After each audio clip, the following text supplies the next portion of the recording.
I've never liked funerals. The way everyone puts on fake tears and dramatic faces always feels more like a performance than a goodbye.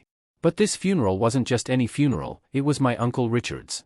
He was the man everyone in my family pretended to respect, but I knew the truth. They only respected his money. I stood near the back of the church, keeping my distance. My cousins filled the front pews, dressed in designer suits and black dresses, the kind that cost more than my monthly rent. They sniffled into expensive silk handkerchiefs and hugged each other like long-lost siblings, but I couldn't help but notice the way their eyes glistened, not with grief, but with greed. They were waiting. Waiting for what came after the funeral. The reading of the will. My uncle had been wealthy, very wealthy. He had made millions through investments, real estate, and technology. Everyone in the family knew his fortune was massive, and everyone wanted a piece of it. I was the only one who didn't dream of his money. Not because I didn't need it. I was barely making ends meet as a software engineer, living in a cramped apartment with peeling paint and a landlord who didn't know the meaning of repairs, but because Uncle Richard had never promised me anything. Still, I came to the funeral. Out of respect. And maybe, deep down, because a small part of me hoped he'd remembered me. The service ended quickly, and before long, we were all ushered into a dimly lit room at the law office. The air buzzed with anticipation, as if we were about to watch a magic show. My cousins leaned forward in their chairs, whispering about what they would do with their soon-to-come fortunes. "Dad's apartment in Manhattan is mine, I just know it," Lisa whispered loudly enough for the whole room to hear. "Please, you're barely responsible enough to pay your credit card bill," her brother Peter shot back. "I'll be taking over the company shares. Uncle Richard always liked me best." They went on, boasting about what they believed was theirs. I sat quietly in the corner, my hands folded, my heart sinking lower with every word. The lawyer, a tall man with silver hair and glasses, cleared his throat. The room fell silent instantly. He opened a leather folder and began to read. "To my beloved niece, Lisa, I leave the Manhattan apartment and all its furnishings." Lisa gasped dramatically and clutched her chest like she had just won the lottery. Her phone was already in her hand, no doubt ready to brag on social media. "To my nephew Peter, I leave the shares of Whitmore Investments, my company, and all the responsibilities that come with it." Peter grinned smugly, as if the crown had been placed on his head. The lawyer continued down the line, distributing luxury cars, vacation homes, bank accounts, and even a yacht to my cousins and distant relatives. Every announcement was met with cheers, gasps, and satisfied smiles. Then the lawyer's voice shifted. "And to my nephew Michael." For a brief second, my heart actually skipped. My name. He had remembered me. The lawyer pulled something from under his desk and placed it on the table.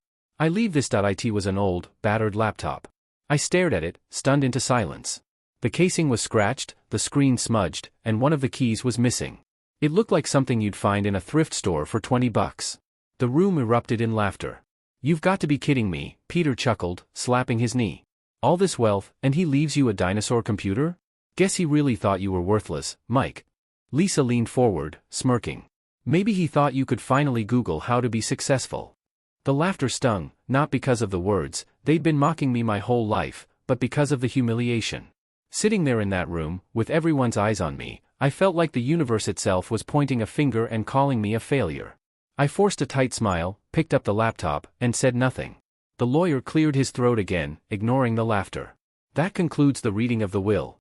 Everything has been distributed as instructed." Everyone filed out of the room in a flurry of excitement, their heads buzzing with plans for their new fortunes. I was left standing alone, holding the dusty old laptop like a fool. As I walked out, Lisa brushed past me and whispered, "Better sell that thing for scrap. Might be worth a sandwich." I bit my tongue, refusing to give her the satisfaction of a reaction. The ride home was quiet. The laptop sat on the passenger seat, its presence both mocking and mysterious. I wanted to throw it out the window, to erase the humiliation, but something held me back. Uncle Richard wasn't a careless man. He never did anything without a reason. When I got back to my apartment, I placed the laptop on my desk and stared at it. Dust clung to the corners. The power button looked worn from years of use. I ran my fingers over the keyboard, remembering the times Uncle Richard had let me tinker with his old computers when I was a kid.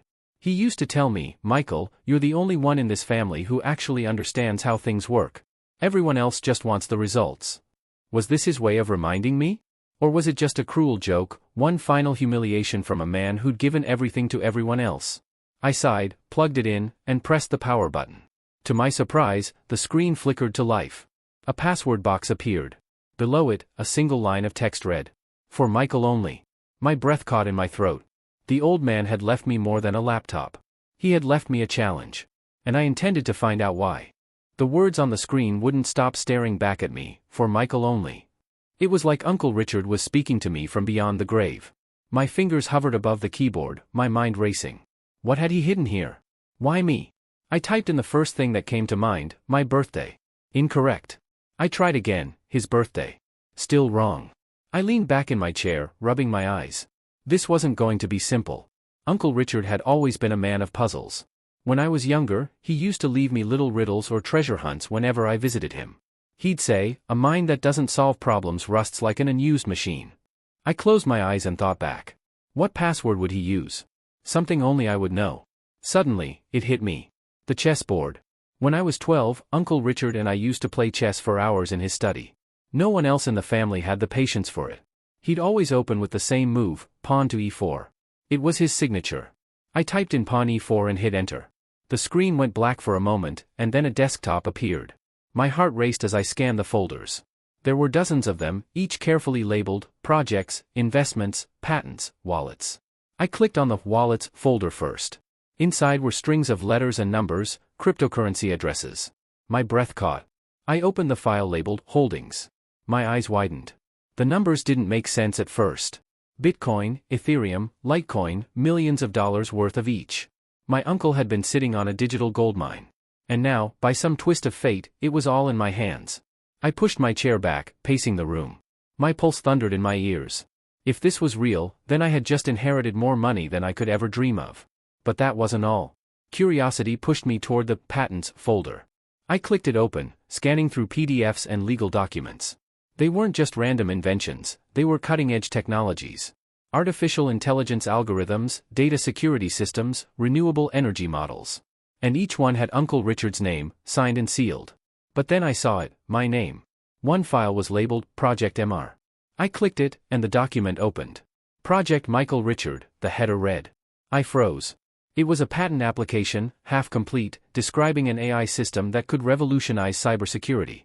At the bottom, a note was typed. Michael, this is yours to finish. I trust no one else with it. My throat tightened. My uncle hadn't forgotten me. He hadn't mocked me. He had chosen me. I sat down slowly, running my hands over my face. The laptop wasn't junk. It was a treasure chest, and I was the only one with the key. As the hours passed, I dove deeper into the files. The more I read, the more I realized Uncle Richard had been playing a long game. He had left his public fortune, companies, condos, yachts, to the family. The things everyone wanted, the flashy symbols of wealth. But here, on this laptop, was the real empire. Hidden wealth. Untapped patents. Secrets no one else knew about. It was genius, and it was mine. Still, a cold thought crept in. If my cousins ever found out, they would come for me. They were greedy, desperate people. They'd laugh in my face one moment and stab me in the back the next. So I made a decision, I would say nothing. Not a word. The days after the will reading were filled with noise. My phone buzzed constantly with messages from family group chats, Lisa posting pictures of her new apartment, Peter bragging about his company's shares, others showing off luxury cars and trips. They flaunted their inheritances online, each trying to outdo the other. I stayed silent, working in the shadows. Every night, I pored over Uncle Richard's files, transferring cryptocurrency into secure wallets, backing up patents, and reading through his notes. The man had left breadcrumbs everywhere, trusting me to piece them together. And as I worked, something unexpected happened. I began to feel proud. Proud that he had trusted me. Proud that I was the one who could handle it. For the first time in years, I didn't feel like the family failure. One evening, while I was studying a particularly complex AI program, a news alert popped up on my phone. Whitmore Investments under investigation for fraud. I stared at the headline, my heart thudding. Peter's company. The article detailed how questionable deals and hidden debts had surfaced, threatening to collapse the empire Peter had just inherited. Millions were at stake. Lawsuits were piling up. I couldn't stop the smirk that spread across my face. Uncle Richard had known. He had left Peter the company because he knew it was a ticking time bomb. It was poetic justice. Over the next few weeks, more headlines followed. Yacht seized in tax investigation. Luxury condos linked to money laundering. Family trust accounts frozen. One by one, the inheritances my cousins had bragged about turned to ashes. Their smug texts grew quieter, their posts less frequent. And still, I said nothing. Meanwhile, I was sitting on a fortune no one knew existed. At night, I would open the folder labeled Notes. Inside were journal entries Uncle Richard had typed. In one of them, he wrote, "I gave them what they wanted. I gave you what you needed. They will destroy themselves with greed. You will build something that lasts. Don't fail me, Michael." I closed the laptop, my chest heavy. No, Uncle. I won't fail you, this was just the beginning. I didn't have to lift a finger. Every morning, the headlines did the work for me. Whitmore Investments files for bankruptcy. Assets seized in international fraud probe. Luxury condos in foreclosure after hidden debts revealed. Each headline was like a strike of thunder, tearing through the arrogance of my cousins. At first, I thought Peter would bounce back. He always strutted around like a man who could talk himself out of any problem. But when Whitmore Investments collapsed, dragging every shareholder into the mud, he couldn't spin his way out. I watched a video online, paparazzi crowding him outside a courthouse. He tried to smirk, to wave them off, but his suit was wrinkled, his eyes hollow. For the first time, he looked small. Lisa wasn't much better. The photos of her standing in front of her dream apartment didn't age well. Within weeks, investigators had frozen the property over unpaid taxes and shady dealings tied to the trust. I heard she tried to fight it in court, crying about how she was deceived. But no judge was sympathetic. As for the others, the cousins who had flaunted their sports cars, their vacations, their shopping sprees, they ended up selling those same luxuries for pennies just to pay lawyers. And me? I said nothing. At family gatherings, the mood shifted from smugness to desperation. We met once at Aunt Martha's house for what was supposed to be a family dinner. The room buzzed with tension. No one bragged anymore. No one smiled. Peter sat at the end of the table, his phone buzzing nonstop. His lawyer, I assumed. Lisa picked at her food, her hands trembling slightly. And then, finally, someone broke the silence. "This isn't fair," Lisa muttered, pushing her plate away. "Uncle Richard screwed us." Peter slammed his fist on the table. He knew those companies were rotten. He knew. And he handed them to me like some kind of sick joke. I kept my face neutral, sipping my water. "And what did you get, Michael?" Lisa snapped suddenly, her eyes narrowing on me. "You've been awfully quiet." The table turned to look at me. I felt their suspicion crawling over my skin, but I forced a small smile. "You saw it. I got an old laptop. That's all." Peter snorted bitterly. "Figures. Richard always thought you were useless." The word stung, but only for a moment. Because deep down, I knew the truth. The laptop was worth more than all their inheritances combined. So I let him sneer. I let them laugh. It was safer that way. After dinner, as I walked out into the cold night air, I couldn't help but smile. They had no idea that while their empires crumbled, I was building one of my own. Every evening, I worked tirelessly. I hired a lawyer quietly, one of Uncle Richard's old contacts, someone discreet. Together, we began filing for the patents under my name, updating ownership records, and setting up shell companies to protect my assets. The cryptocurrency, too, I spread across multiple wallets, securing it with layers of encryption. And slowly, opportunities began to knock. A small tech firm reached out after I quietly submitted one of Richard's AI patents. They wanted to buy it outright. The figure they offered made my head spin, more than Lisa's frozen apartment had ever been worth. I turned them down. Uncle Richard hadn't left me these things to sell off like trinkets. He wanted me to build. So I partnered with them instead. The deal gave me a steady stream of income and, more importantly, credibility. Soon, I was no longer just Michael, the cousin with nothing. I was the name behind technologies people were whispering about in boardrooms. Meanwhile, my cousins grew more desperate.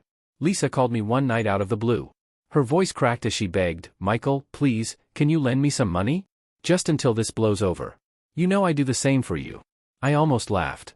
The same woman who once sneered at me for wearing cheap suits was now asking me for help.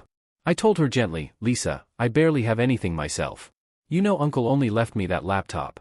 She went silent, then hung up. Peter was worse. He showed up at my apartment unannounced one afternoon, his suit rumpled, sweat staining his collar. He shoved past me, pacing the living room like a caged animal.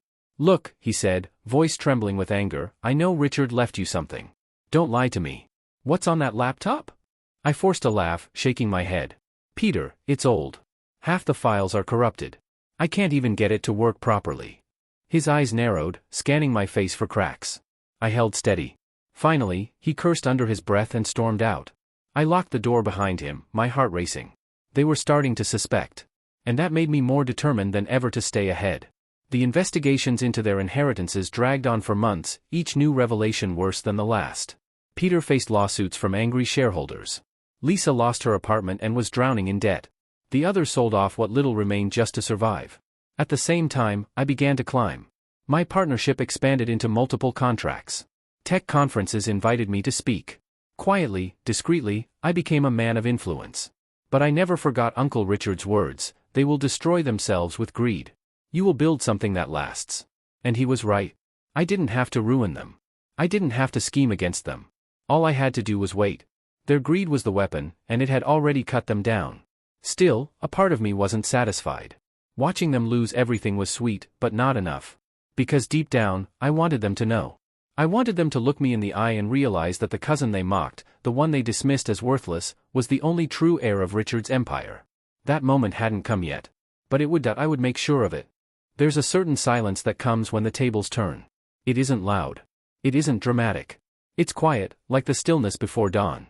That's what I felt when I walked into the family meeting Peter had called. He insisted it was urgent, that we all needed to gather one last time. I almost didn't go, but something told me this was it, the moment I had been waiting for. The room was smaller than I expected. A shabby rented hall, nothing like the glamorous restaurants or country clubs where we used to meet. My cousins were already there, and the sight of them nearly made me stop in the doorway. They looked broken. Peter, once the golden boy, had dark bags under his eyes, his tie hanging loose, his suit no better than mine. Lisa was pale, her nails chipped, her hair unkempt. The others weren't much better, faces drawn, clothes cheap, energy drained. For a second, I almost pitied them. Almost. "Michael," Peter said, gesturing stiffly for me to sit. His voice carried no arrogance this time, only weariness. "We need to talk." I sat, folding my hands calmly on the table. "I'm listening." Lisa leaned forward, her voice trembling. "We know Uncle Richard left you something. We've lost everything, Michael. Everything. Please, if there's anything you can do to help us." I raised an eyebrow. "Help you? That's rich. When I walked out of the will reading with nothing but an old laptop, do you remember what you all did?" No one spoke. "You laughed," I said quietly, letting the word hang. "You mocked me. Called me worthless. Told me even Uncle thought I was a failure." Lisa lowered her head. Peter clenched his jaw, shame flickering in his eyes. "And now," I continued, "you come to me because your greed turned to ashes. Because the apartments, the cars, the bank accounts, they weren't gifts. They were traps. Uncle Richard knew what he was doing." Peter slammed his hand on the table.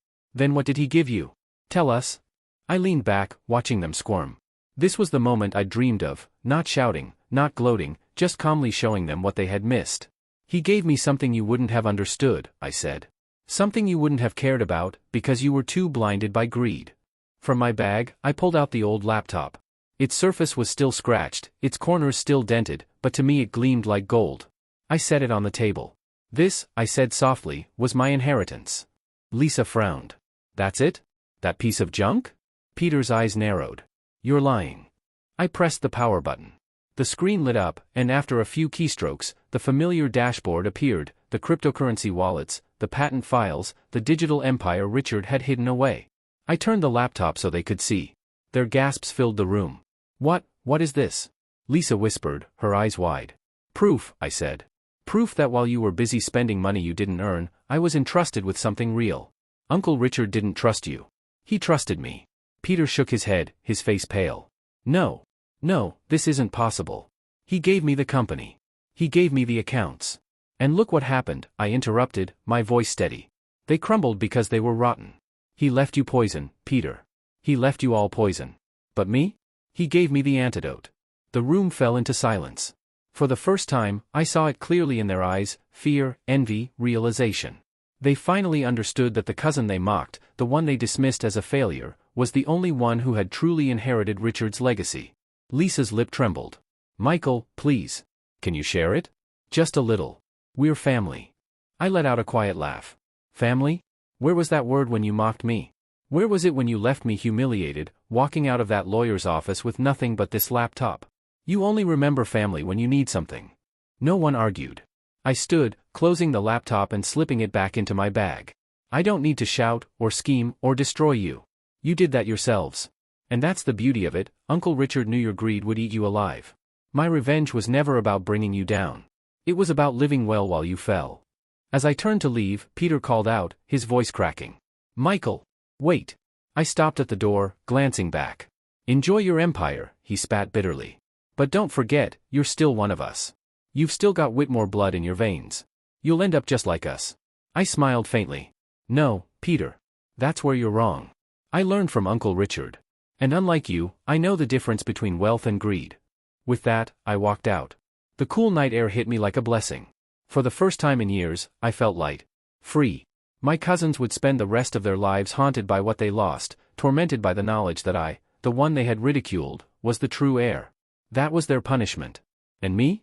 I had more than money. I had justice. Uncle Richard had given me the tools. My cousins had written their own downfall. All I had to do was stay silent, stay patient, and let their greed destroy them. In the end, I didn't raise my voice. I didn't throw a punch. I simply walked away with everything. And that, I realized, was the sweetest revenge of all.